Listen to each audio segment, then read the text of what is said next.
Guys, welcome back to our usual series here called the How Much Do They Make series here at the Humble Penny. We're super excited today to be interviewing somebody who you guys are absolutely going to love and learn a lot from. Sam's an investment banker and we're so excited to have you, Sam. Sam, welcome to the Humble Penny. Welcome, Sam. Thank you so much for having me on. Really appreciate it. Awesome. So, Sam, many people are very curious about what an investment banker does, right? And looking at you, right, not being funny, you're not the typical investment banker that I see, in London when I walk around and things like that. You look very different as an individual, and you clearly have a story to you as well, which we're going to unpack today. So can you just start by just telling us, Sam, give us a background on who you are and what you do for a living? Yeah, of course. So my name's Sam Emara. I'm 31 years old. I currently live in Stockholm in Sweden, which I'm sure we'll get to a bit later on. I've worked in banking and finance for the past 11 years, which makes me feel old. And I've done a variety of different roles within banking and finance over that time. And I've been fortunate enough to do that all over the world. So I've lived in London, Hong Kong, San Francisco, and now Sweden. So I've been around the block a little bit. And yeah, that's something that I always knew that I wanted to do. I knew that I was interested in finance from a pretty early age. And it kind of was one of those things that just manifested. And I ended up kind of making all of those very small decisions that seem inconsequential at the time that just took me down that path. And now here I am 11 years into the industry. Wow.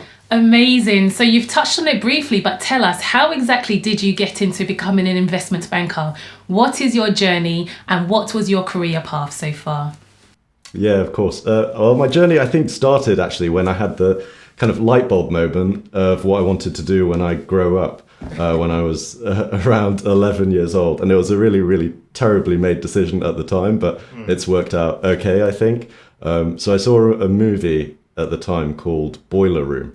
I don't know if you guys have seen it, but it's Ben Affleck, Vin Diesel. It's a really cringy movie about banking and finance. Well, it's about broking, basically. Right. It's a bunch of stockbrokers who are young, living it up, wearing flashy suits, driving nice cars, making a bunch of money. And as an impressionable 11-year-old, I was like, yeah, I'll have a bit of that. So that was something that I kind of was focused on from that age. And then I think I ended up making those small decisions in terms of, which GCSEs to study, which A-levels to study.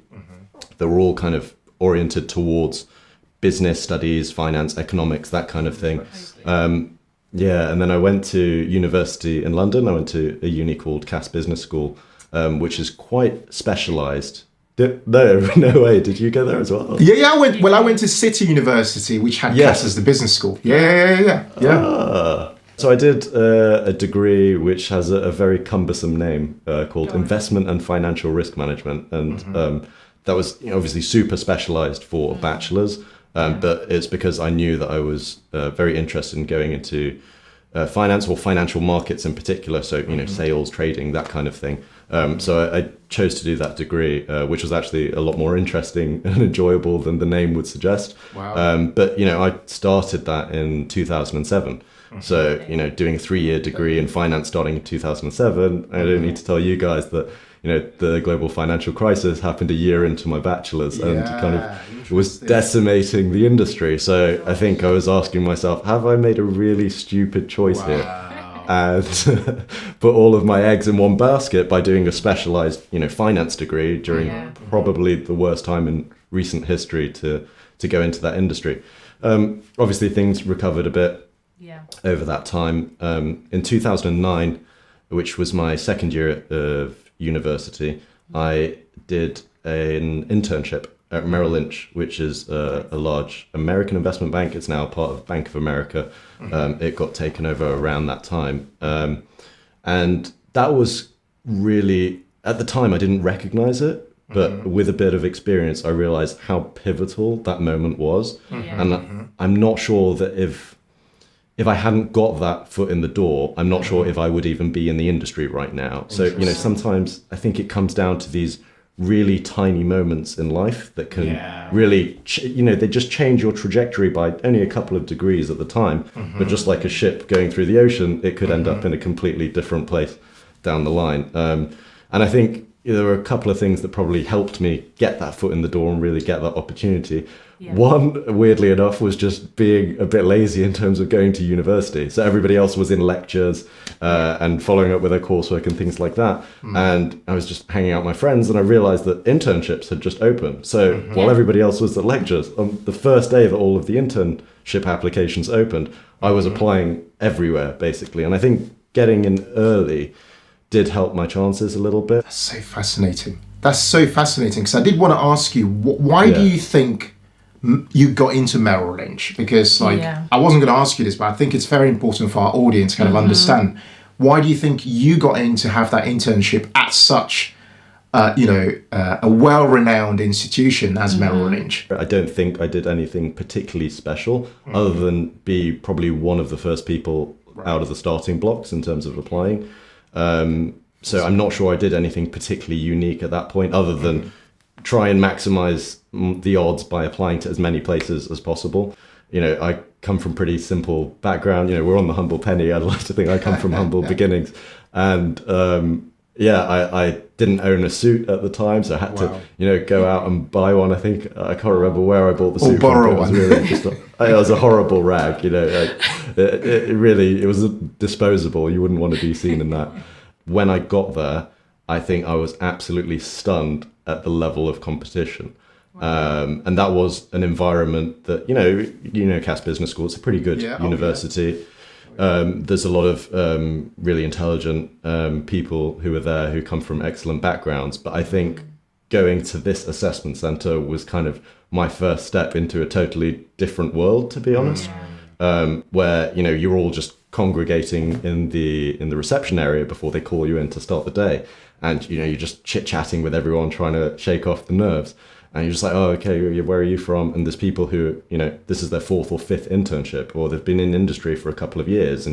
Or there's people, from every top tier university in the world you can think of, Harvard, MIT, Oxbridge. So I had the feeling, to be completely honest, when I was stood in that reception area, that I don't belong here. I'm very different to everybody else in this room. The psychology of that is really interesting, just hearing you share that. And it's already saying so much to me. It's already saying to me in many ways that it is getting into investment banking, is going to university a very important part of that journey? And is that still the case today? Yeah, absolutely. I think it is. I'm not going to sit here and pretend that you can go to any uni, you can do any degree, and you can get a job in investment banking. I don't think that's the case. I think what has got a bit better over the years since I've joined the industry is that there's a lot more focus on diversity. And diversity, as we know, comes in many forms, right? It could be diversity of ethnicity, it could be diversity of social class, it could be diversity of education, it could even be diversity of the kind of degree you've done. So, back in the day, you needed to do a STEM degree to go into banking, really. To banking or finance, you need to do maths, physics, economics, something like that, to go into one of those roles. I think since then, there's been, art history majors, there's been geography majors, there's been people who have got all different kinds of degrees, which I think is brilliant because those people bring a different mindset into the organizations and into the roles. Sam, so interesting listening to that. Can you tell us what a day in the life of an investment banker looks like? I'm just so curious about this. Everyone's curious about this. Yeah, you wake up, what happens between when you wake up and when you go to bed as an investment banker? The general premise is that you're sitting in between big companies, governments, or institutions and the financial markets. So you're either, helping those entities to raise debt by, issuing bonds, that kind of thing, to raise equity, or you're advising them on how to buy other companies or sell parts of their own business. So there's a lot of different parts of it. Some people also think of investment banking as being kind of the sales and trading side, which is, where you see the pictures of people sitting in front of 20 screens with loads of charts and you're wondering what they're doing. Some people will also include that into the overall umbrella. So it depends kind of what you're doing within the space. But let's say you're, in M&A, which is probably mergers and acquisitions, which is kind of a lot of the time seen as the sexy part of traditional investment banking. So if that's what you're doing, then it very, very much varies depending on which level you're at and how senior you are within the institution, and the job will look very different. I think at the more junior levels, you'll probably spend most of the time producing pitch books. So that's a PowerPoint presentation for a client meeting. And sometimes you will get to join this client meeting, but a lot of the times at the junior level, you won't get to join it. You'll be directed and told what needs to go on a slide, and it can be quite formulaic. And then the other thing is that it can be quite hierarchical in a sense, because, you know, everybody's super busy, and, you know, say you're at the top of the food chain, which is, you know, typically thought of as a managing director in the institution, you would probably, you know, work directly. You might have a big team that has, you know, more junior people, more senior people, but you probably only work directly as the managing director with the more senior people in your team. For you, where do you fit into this massive puzzle? Yes. What's the nature of your day-to-day job, and like what sort of things, you know, tangibly do you get up to on a daily basis? Yeah, absolutely. So at the moment, my role is a little bit different to what it has been in the past. So at the start of my career, I worked in the financial market side. So I was a broker and a trader. So I came in every day super early, got to my desk around 6:30 a.m. in the morning. I would be looking at what the markets do, and then I would be speaking to clients on the phone for most of the day, and advising them on, you know, what price I think is a good price to buy different commodities at, and getting trades done in the market. I also worked as a trader, which is just, you know, basically clicking buy and quoting prices to those people who want to make trades. Then I left and went into the kind of more traditional banking side of things around 8 or 9 years ago, and I'm on a specific program where within the investment bank, every 2 or 3 years, I move to a new job within a new country. So I end up being a bit of the jack of all trades within that sense. And that was actually the nature of the program that I applied to, and that was the main thing that really excited me about it, because I think maybe it's a feature of my personality, but I tend to get bored of things quite quickly. So there was no career out there, even as much as interested as I was in finance, there wasn't anything out there that I thought I could do this until I retire. I can't imagine doing that. Even, you know, if it was the best job in the world, I find it really difficult to imagine that. So that built-in change in the program that I'm on was something that really appealed to me. And then since then, I've done a bunch of different roles, some of them within pure investment banking, some of them more corporate banking, and now more corporate finance. So right now I'm based in Stockholm in Sweden, and I work with big Nordic companies and basically work with them closely and help advise them on any financing needs that they have. So that might be, again, issuing bonds, raising equity, taking out a big loan to make an acquisition. So what are your working hours like now? Because I know you said when you started your work at 6 a.m. What's it looking like now? Yeah, so I think, you know, the hours are obviously a big known element within the industry.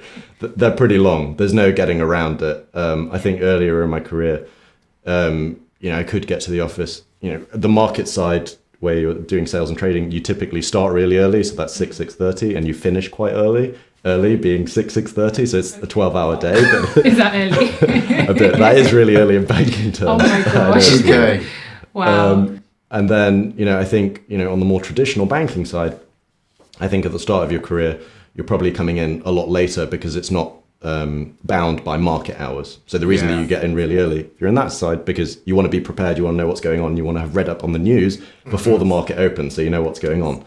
If you work in the more traditional banking side, it's almost like every week you have a couple of pieces of coursework to hand in at uni. Right. So, you know, if you come in at 9 or 10, it's still fine as long as you make sure that you hit your deadlines. It's not so bound by the hours in the day.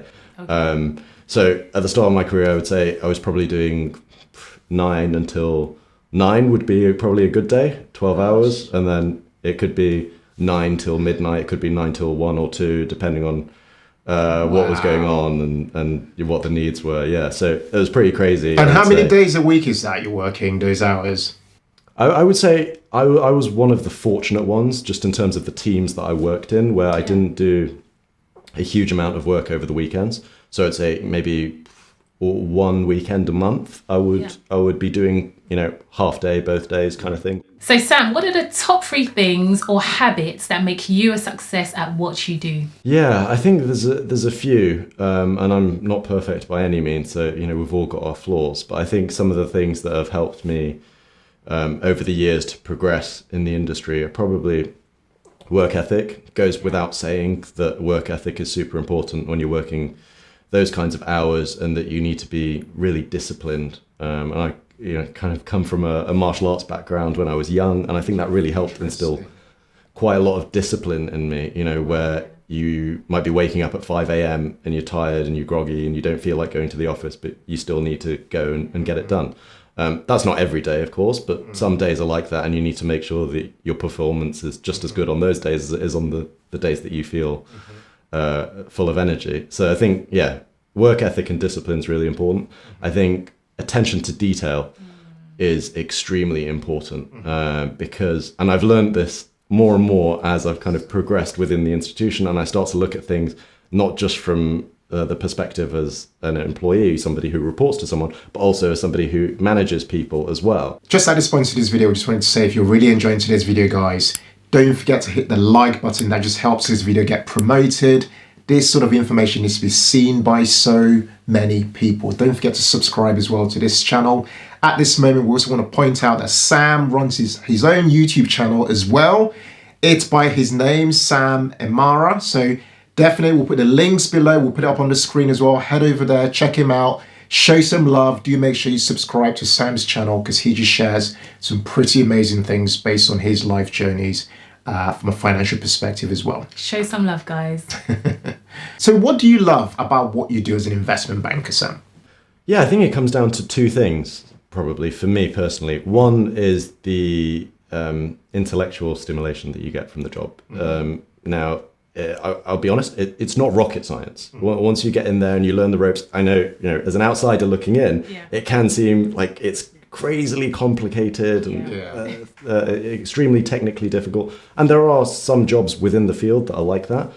Most of them aren't, and most of them is, it's a people business at the end of the day. And most people, I think, in the UK can learn the technical skills required to do the job. But I think what I really enjoy is the people element and working with some exceptionally bright people who come from all over the world, and I've learned a tremendous amount from doing that. And I think spending 10 years in that environment where you're around extremely well educated, extremely smart, extremely motivated people, I think I'm a completely different person today than I would be if I had gone into a different industry, if I'm honest.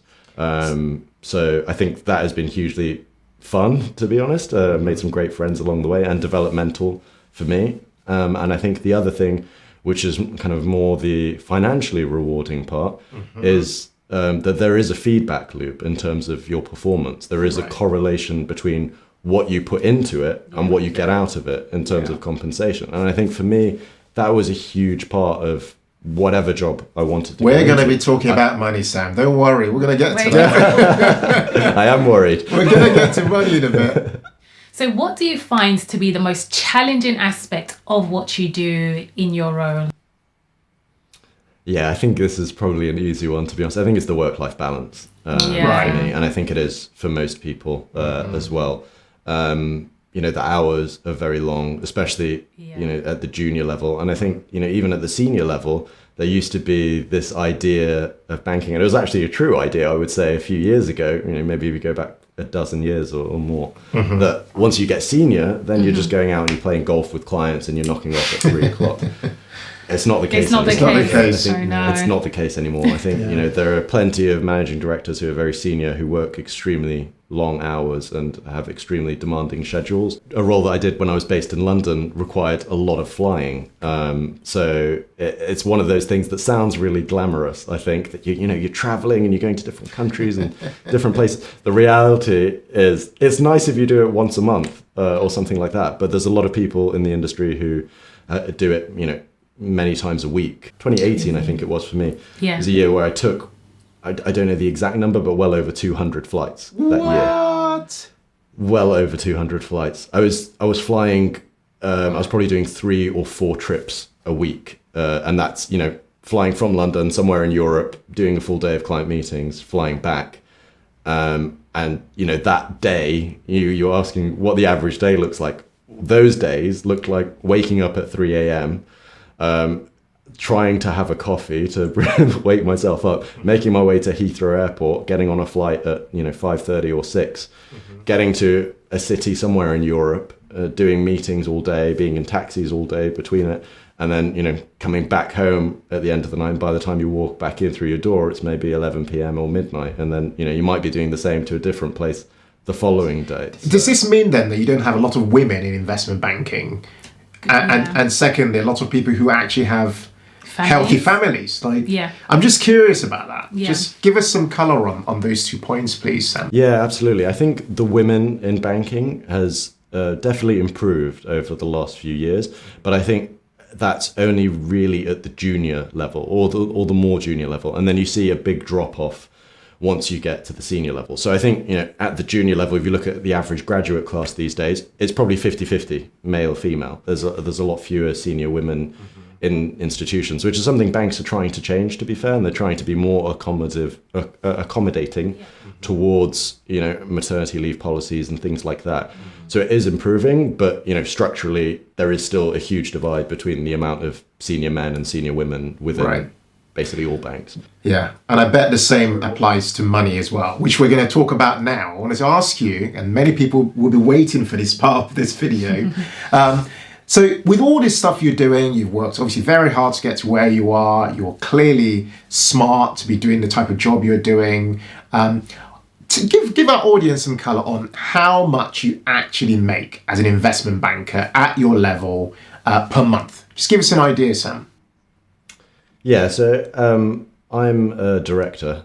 So at my level, I think the average person can make somewhere between 300 and say 500,000 pounds a year, which is a lot of money, obviously. And I think a lot is expected in return for that in terms of your time and your commitment to the institution. I think in terms of the more junior type salary bands, I think that is actually potentially where it's even more exciting, to be honest, because as a graduate, if you get into a top firm, you could be making 100 grand straight out of uni once you factor in your bonus, potentially.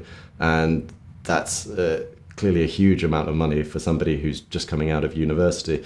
But again, the downside of that is that you're basically giving up all of your social life and all of your outside hours, and you're compromising potentially your physical and mental health during those years where you're working 100 hours a week or something like that. Okay. So it is certainly a lot of money, I would say, compared to a lot of jobs. But I would say it would be quite interesting, and I haven't done this, but if you were to break it down by hour, I'm what not it sure truly it would works be out to be that much more than a lot of other industries. So that's fascinating. Good point. So Sam, so interesting. Let's unpack this, because we'd like to understand the composition for that sort of income. So at your level, you're saying to us you're making about $500,000 thereabouts per annum. Yeah. So for that sort of income, what's the makeup of it? How much of it percentage-wise could be bonuses versus kind of like gross salary? Just give us some ideas, just so people actually understand. Because you mentioned there's a link between effort and reward. Yeah. So, bankers are typically known to, be rewarded depending on how much kind of work they put in and so on. So do you want to just give us a rough split maybe of what that could look like? Yeah, of course. I think in the industry generally, kind of in the front line, client-facing roles, you're looking at between 50 and 100% of your basic salary as a bonus, depending on how well you deliver. Now, the 50, that's assuming that you have a decent year in terms of your own performance, in terms of the performance of your team, and in terms of the performance of the overall institution. So there's a lot of factors there that are not directly within your control. But you say during a normal year, the average, I think, across the industry is probably somewhere between 50 to 100% of your basic salary as a bonus. So if somebody earns 100 grand a year, they'd be making somewhere between 150 to 200 all in. And, those numbers that I was talking about did include the bonus. So when I say you could make 100 grand straight out of uni, that's kind of including the bonus for most places.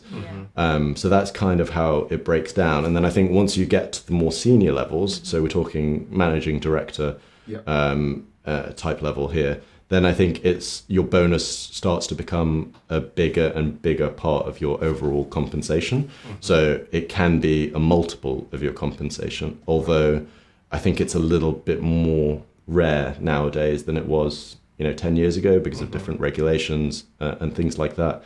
But it still happens where people could have a bonus that's 2, 3, 4 times their basic salary. And I think the approach that most people take in the industry is they try and pretend the bonus doesn't exist. Obviously, it's a bit hard to do that because it's such a meaningful chunk of your overall pay. But in terms of just basic living expenses, they try and pretend it doesn't exist and live off kind of their basic salary. And I can remember when I was doing my internship and I sat next to someone who was in the news a few months earlier because his overall compensation was it was over $20 million in 1 year.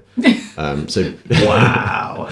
So people like that, I don't know for sure what his basic salary would be, but I would guess, his bonus was probably, 10, 15 times or more of what his basic salary was because he just had such a great year and made so much money for the institution. So just listening to you, Sam, right? So I'm trying to connect the dots, and the people watching this are going to be thinking, hang on a sec. So he's 31 years old, and he makes about $500,000 in a year. How does that feel, Sam? Like, how do you feel? I mean, oh, and by the way, do you make other income outside of that, like a side hustle or anything like that as well? Yeah, so I do have, a few bits and bobs on the side that I do. So, I've always been really into property. So I used to do my own developments. And now I have a property portfolio that's in the UK and Egypt, where I'm originally from. So that is something that also keeps me busy out of hours. And then I have a few kind of ventures that I invest in with friends. So I'm part owner of a kebab shop. And nice. Some other That is awesome. weird and wacky businesses like that. So you're not just making the money. We're going to get to this. You're not just making the money and just basically splurging, right?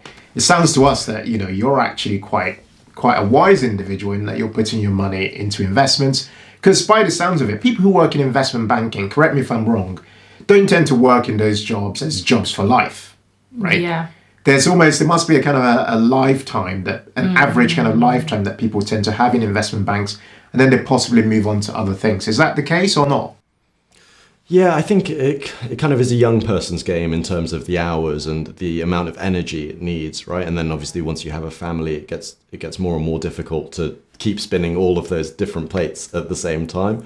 But yeah, I think the average retirement age is certainly earlier. But then to your point around people leave and do something else, I think it's very hard once you've built up that track record and you're earning that much money. And there's something called the 1 more year syndrome, right? Where they're like, I'll do 1 more year, make it, another, whatever it is, 300 grand. That's a lot of money, right? Yeah. Well, I'll do 1 more year. And then, that's going to make a real difference in absolute terms to your finances. A lot of the time when people leave it, it's through, redundancy or losing their job or restructurings and things like that.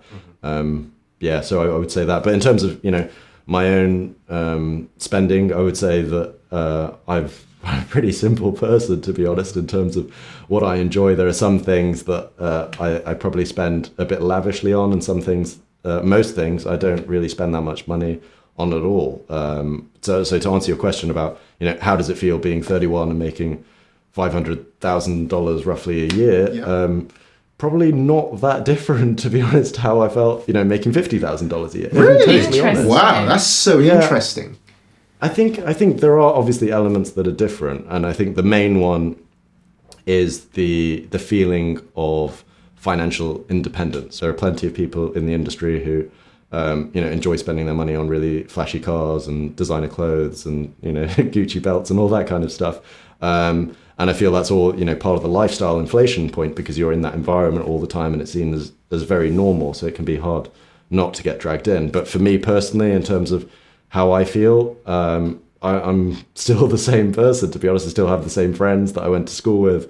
And they definitely keep me grounded outside of work and make sure that they give me the same amount of stick for stuff that they did before. That's so good, because we were wondering, do you actually have friends, or are your friends the investment bankers? Are they jealous? Do you have jealous friends? I'm just so curious about this, because making more money, our experiences and money and friendships, they don't really mix very well, so just, do you get have your friendship circles changed because you're now on $500K, no longer on $50K from God knows when? What's happened to your kind of social circles? Are you hanging around with people who make more money now and stuff like that? It'd just be very interesting to know.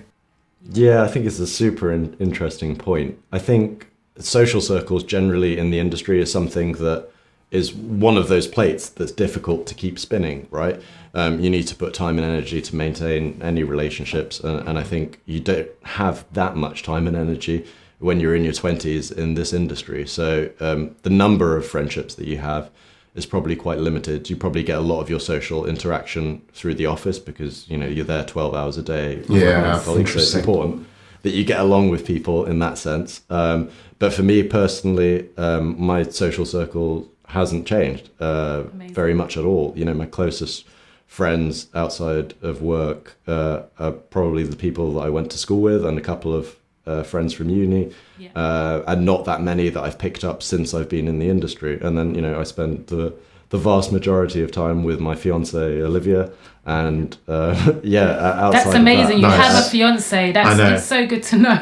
Yeah. You're not married to your job. You've actually got a fiancée. That's really great. Good. That's great. Awesome. Given where you're at now, do you have any plans of increasing your income? And if so, how do you plan to do it? Yeah, there's probably two parts to that answer for me. So one is related to the job, and I think, I'm certainly happy with how much I earn now. Of course, everybody wants to progress in their career, not just in terms of their earnings, but in terms of their responsibilities and what they do on a day-to-day basis. So I think for me, for a long time, I've been kind of an individual contributor where, I'll have clients, I'll work with them, I'll do transactions, I'll try and make the bank money, and that kind of thing. And I think just from a leverage perspective, it becomes a lot more powerful if you're responsible for a team or a bigger team or a country or an area. So that kind of thing. And then your results aren't based on what you do, but it's based on what, the team of 100 people that you work with do. And then ultimately also earn more myself. But then I think on your point around outside of work and, my investments and my side hustles and businesses, I think that's kind of the really exciting part for me, to be honest, because as I said, I want to diversify my income sources and not be totally reliant on this job, which is fantastic, but it's also in a very volatile, fast-paced industry that can change from one day to another, and job security isn't kind of necessarily the greatest when you're in the industry. So I think the average millionaire has 7 different income sources, which is a stat that I saw that was surprising initially, but actually makes a lot of sense. And go out there and see what getting involved in property was like, or to learn investing in stocks myself, which ironically isn't something that people in the industry are always that familiar with themselves. Interesting. Yeah, so I think people are very obviously are very fluent in the stock market and have a great understanding of it. But then in terms of their own personal finances, level, yes, I think it is a bit of a different ball game, to be honest. I don't think it's exactly the same skill, and I know a lot of people who are excellent bankers, but not necessarily great with their own finances. Exactly. Basically, you haven't let lifestyle creep affect you at all, from the sounds of it. Well, I wouldn't go that far. I'm not totally immune to it at all. And I think there is actually a part of it that is kind of keeping up appearances within the industry, if I'm totally honest. Mm-hmm. And if you go to a client meeting wearing a tie that costs 20 quid, or if you go to a client meeting wearing a tie that costs 200 quid, people notice. And it's such a silly thing, we're living in 2021. But I think, those little subtle things in terms of, where you get your shoes from, where you buy your ties from, which cufflinks you're wearing, which neighborhood you live in, those tiny little things, which members club. Which members club, that's the one. At the more senior level. What advice would you give somebody who's thinking, I kind of want a bit of what Sam's got. I want that banking life. I want some of that money. What would you say to that person today? I would say think about it really carefully, because there is the opportunity to earn really fantastic money. There's no doubt about it. Yeah. But there's a lot that you give up in return for that. And it's not for everyone. And it's not, disparaging to people who don't want to go into the industry or work those hours. I think it takes quite a lot of character to be able to say, you know what, actually having really great social life, or, really enjoying my 20s, for example, and, doing a lot of traveling and having fun with my friends and, enjoying hobbies is really important to me. So I'm not going to do that. I think it's just about being honest and realistic with yourself in terms of what your priorities are in life. For me, I was laser focused on trying to get ahead financially and try and make a generational shift. All right, so Sam, you've already touched on this in bits, but how would you personally describe your relationship with money? I'm not perfect, nobody is, but I think I'm very conscious about what I spend money on.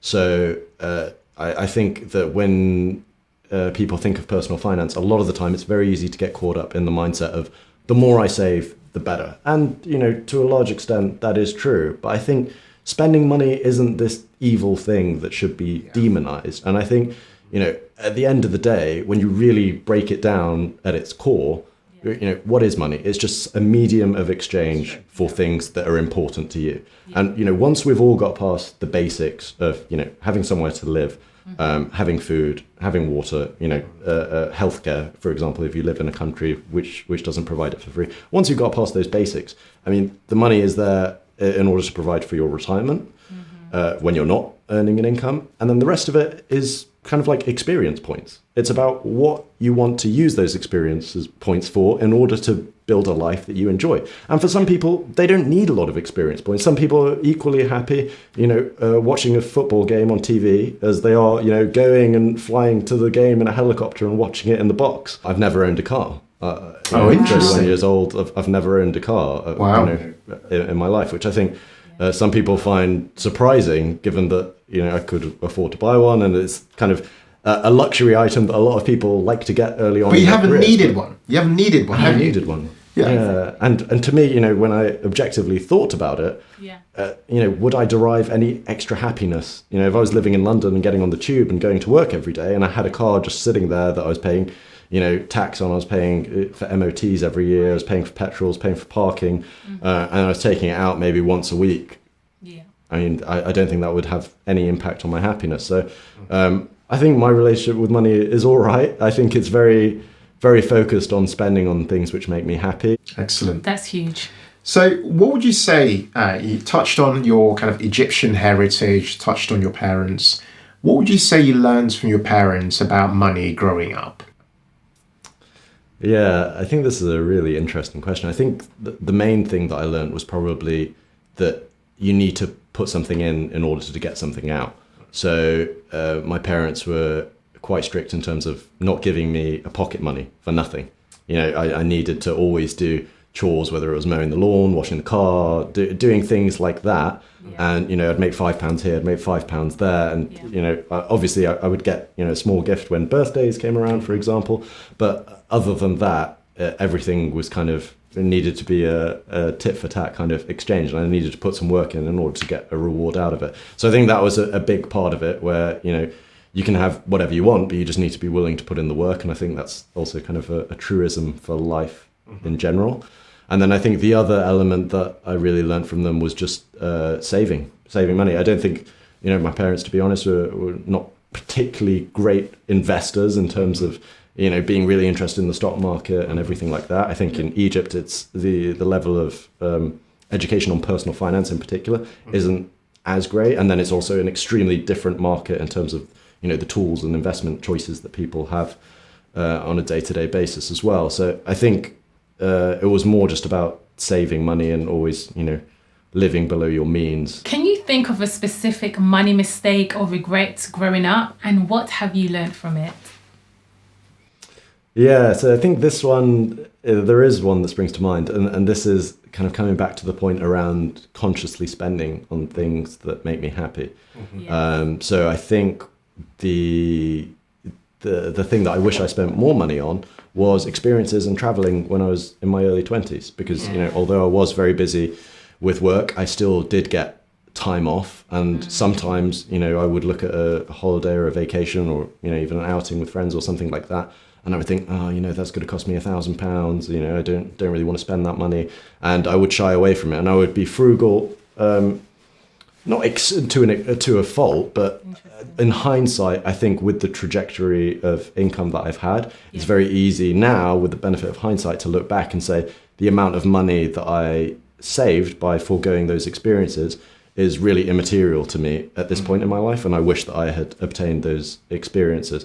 Delayed gratification is so important, but also some experiences are worth a lot more when you're 20 than they are when you're 50. And that's the other side of the same coin that not everybody thinks about. So I wanted to ask you this because we touched on this earlier. Do you feel any form of imposter syndrome in your job? With your cultural background, your ethnic background, or just you as an individual? Yeah, absolutely. I think it is something that I've definitely struggled with. It's really interesting that you bring it up, because it's something that I've thought about a lot in the past. And I think I've felt imposter syndrome for a big part of my career to date, to be honest. We talked about that moment where I stepped into that lobby for my first interview. And you walk into the office, there might be 1,000 people on the trading floor. There might be one or two that look like me. There's really not many. And, during last year, or maybe a couple of years back, it was the internship season. So we had the interns coming in to get their 3 months of experience. And there was one black guy who came in, and we just struck up a conversation next to the printer. So we said that we'd go for a coffee. And I said, be as open as you can. I will try and answer your questions with complete openness and honesty. Ask me anything, how much I get paid, whatever you want. He said, why do you think there aren't more black people on the floor? And I found it, it'd always been something that I'd forgotten about until that point. And then I realized that, this person coming into this institution looks around the entire floor of a lot of people, and he sees, me as the only person that he can really relate to. And that was the biggest question on his mind. He could have asked me anything, and that was the one question that he felt that he really needed to ask me. So I think, certainly there is that feeling that I've had at certain points in my career, and I think that I've managed to overcome that just by getting more experience. Literally the first Egyptian kind of heritage person I've actually we've been to Egypt on holiday, but to live on this part of the world, the first person I kind of gotten to know from a professional perspective who has an Egyptian heritage. So it's just it's good to hear. What would you say is your ultimate financial goal? This is a huge question. If I'm just as honest and open as I can be, and I just put a number against it, I think $10 million. To be honest, is what I would like to achieve. The number 10 just draws people in, right? It's a nice big round number, first of all. So there's definitely the psychological element to it, which I'm not immune to at all. But I think there are also more tangible elements to it as well for me, in terms of what my dream life would look like. If you kind of start from that point and then work backwards, you can kind of think, okay, what would it cost in order to create that? And my fiancée is from the beautiful island of Ibiza.